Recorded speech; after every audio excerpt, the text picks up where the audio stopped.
Senhor presidente Renan Calheiros, nosso presidente da Comissão Especial do Impeachment, Raimundo Lira, senhor relator na Comissão Especial, senador Antônio Anastasia, senhoras senadoras, senhores senadores, a toda a população que está agora com a pressa necessária que a crise que atinge o nosso país está tendo.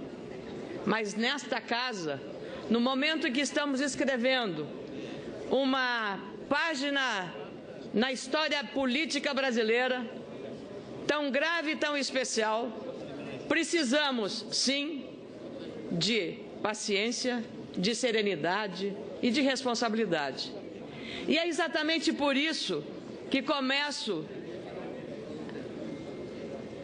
a falar usando palavras de um líder espiritual que o mundo se encantou exatamente por ter um comportamento de humildade, de credibilidade, sintonizado com o seu tempo. Papa Francisco, nesta manhã, falando na Praça de São Pedro, no Vaticano, aos milhares de fiéis do mundo inteiro, olhando para o Brasil, declarou: desejo que o Brasil siga pelo caminho da harmonia, da paz, para superar os momentos de dificuldade que atravessa. E é exatamente a harmonia que nós precisamos, a compreensão. Aliás, esta mesma atitude pautou também uma declaração feita pelo líder Barack Obama numa visita feita à Argentina, quando disse: cabe aos brasileiros soberanamente deliberarem neste momento difícil da vida deste país. A responsabilidade do que estamos fazendo hoje cabe tão somente e exclusivamente a nós, senadores, porque esta casa, a partir de agora, é um tribunal político. E como tribunal político, o senador Renan Calheiros, a sua experiência sabe, nós aqui não temos, como não tivemos ontem e não temos hoje, nenhuma alegria, nenhuma satisfação de estar decidindo e julgando um político. Não foi alegre a sessão de ontem, quando cassamos o mandato de um colega senador. E não é feliz também o momento de hoje, mesmo sabendo da responsabilidade que paira sobre os nossos ombros e a cobrança da sociedade que tem pressa. Mas aqui nós temos que continuar combatendo o bom combate, debatendo democraticamente, respeitando o contraditório.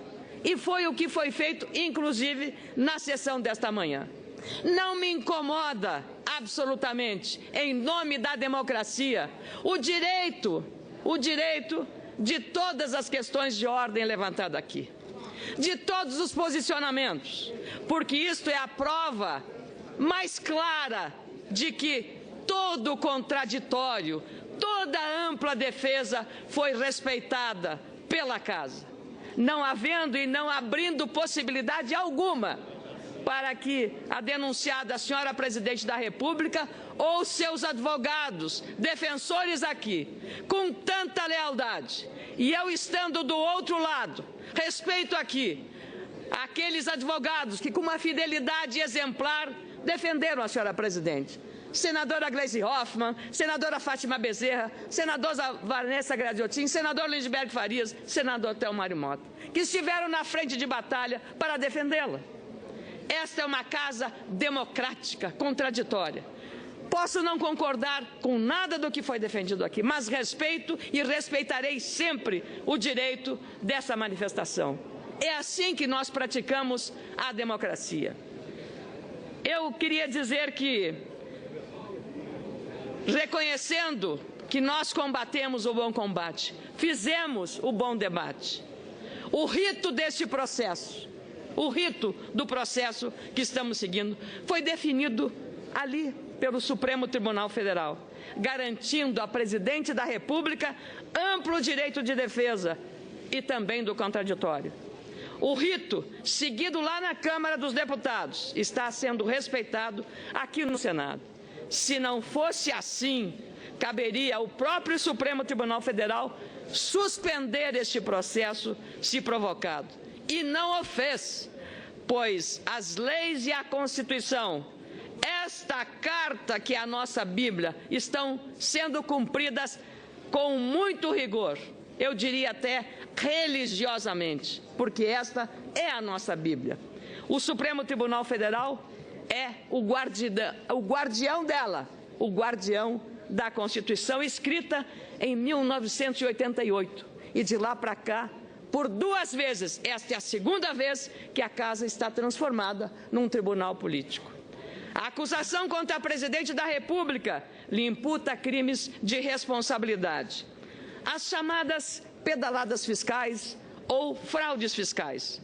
Isto ofendeu o artigo 36 da Lei de Responsabilidade Fiscal, financiando gastos de bilhões de reais por intermédio de artifícios junto aos bancos públicos, o que é vedado expressamente por lei. Assinou também 6 decretos autorizando despesas não previstas no orçamento, quantias que atingiram bilhões de reais, sem cobertura legal, ofendendo, nesse caso, a Lei Orçamentária 13.115 de 2015. Fez isso também sem a prévia autorização do Congresso Nacional, que é necessária quando o governo gasta mais do que o previsto, colocando em risco o cumprimento das chamadas metas fiscais. São graves, portanto, os fatos imputados contra a senhora Presidente da República. Entendo, dentro e diante de todo esse material probatório produzido até aqui, que há, sim, enquadramento típico e lastro de provas suficientes para a admissibilidade do processo de impeachment para que a Presidente da República se defenda com todas as garantias previstas na Constituição e asseguradas pelo Supremo Tribunal Federal. Mas o que são, no entendimento da população brasileira, que está nesta hora nos acompanhando de norte a sul, de leste a oeste, em todos os rincões do nosso país, cobrando, fiscalizando e acompanhando. O que na prática significa para a população brasileira que está acompanhando este processo com avidez, com interesse, mas sabem que isto e essa decisão tem impacto no seu cotidiano. E o que são pedaladas fiscais que pode não ter a compreensão técnica, já que isto é uma questão usual e compreensiva para os especialistas. O que são pedaladas fiscais? O que é não respeitar a lei orçamentária do país? O que é fazer decretos sem autorização? O que isso provoca no dia a dia dos brasileiros? O que isso provoca? O que isso provoca? A sociedade já podia responder. 11 milhões de desempregados. 11 milhões de desempregados. A taxa de juros, a taxa básica de juros está em quase 15%, 14,5%. A inflação está em 9,28%. E o que faz a inflação ser elevada? Corrói o poder aquisitivo de toda a classe trabalhadora. Isso é sentido a cada dia que uma dona de casa vai a um mercado, a uma feira, a uma quitanda, fazer uma compra de uma fruta, comprar os alimentos do seu dia a dia. É nessa hora que a população sabe o preço e o custo das tais pedaladas fiscais, do tal não respeito à lei orçamentária. É nessa hora que o povo sente na pele. Talvez não saiba traduzir que aquilo que ele está sentindo e pagando do seu próprio bolso, o seu desemprego, isso é causa e consequência das pedaladas fiscais, do não respeito à lei orçamentária, dos decretos sem autorização do Congresso, empresas fechando, endividamento elevado das famílias, dos estados, dos municípios, da própria União. Só na saúde, o déficit deste ano são 20 bilhões de reais no orçamento, 20 bilhões já contratados. E o que isso significa para o cidadão que bate à porta de um hospital e não encontra vaga para a sua internação? E é exatamente por isso, por não estar sequer reajustando as tabelas do SUS, por falta desse dinheiro. 20 bilhões é o déficit na saúde. 150 bilhões é o déficit geral em 2016. Provocado por quê? Pelas pedaladas, pelo não cumprimento do orçamento, pela não gestão adequada do dinheiro disponível, queda da receita. 20 bilhões que faltam à saúde estão comprometendo o atendimento dos hospitais comunitários, dos hospitais filantrópicos, das santas casas espalhadas por todo o país. Já não conseguem mais atender às demandas da população. Essas dificuldades são cobradas no ativismo político, no ativismo da cidadania, no ativismo democrático de um fato novo que está permeando a sociedade brasileira, o ativismo das redes sociais. Diferente dos anos 90, no afastamento do ex-presidente Fernando Collor, agora, em 2016, as redes sociais se transformaram no mais democrático palanque da sociedade. Cada cidadã, em qualquer recanto, com qualquer poder aquisitivo, pega seu celular, usa o Facebook, usa o Twitter, usa os grupos do WhatsApp para manifestar, ora, o seu aplauso, ora, a sua indignação com tudo que está acontecendo em nosso país. E é exatamente isto que reforça que o que estamos vivendo hoje é a consolidação democrática de nosso país, com as instituições funcionando no pleno vigor. O Supremo Tribunal Federal, o Executivo e o Poder Legislativo.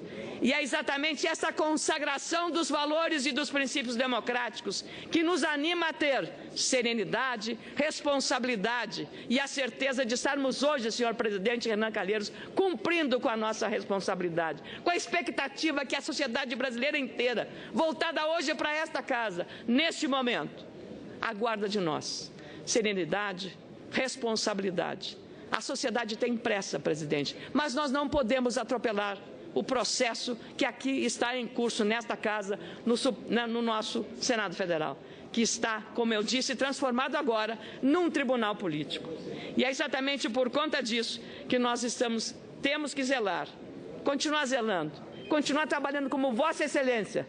Ontem, na decisão que fez, com muita responsabilidade e altivez, negou aquela manifestação da Câmara inadequada, inoportuna, eu diria até equivocada e esdrúxula para o momento que nós estamos vivendo. Então, Vossa Excelência está aqui, sim, se pautando pelo que determina não apenas esta Constituição, que Vossa Excelência ajudou a escrever em 1988, mas também seguindo o que determina o regimento interno da nossa Casa. É por isso que a sociedade está aguardando de nós esta palavra. E o meu julgamento aqui será um julgamento no convencimento do que está contido no relatório do senador Antônio Anastasia, feito com precisão, com conteúdo, com fundamentação inquestionáveis e qualidade para qualquer especialista, ao lê-lo, respeitá-lo, exatamente pela responsabilidade, como fez este relatório aprovado por 15 votos a 5 na comissão especial presidida pelo senador Raimundo Lira. Esse é um momento histórico e nós não vamos dar as costas à sociedade brasileira. Ao contrário, de braços dados com a população que nos acompanha neste momento, estamos dando uma resposta que eu tenho certeza é a que ela espera.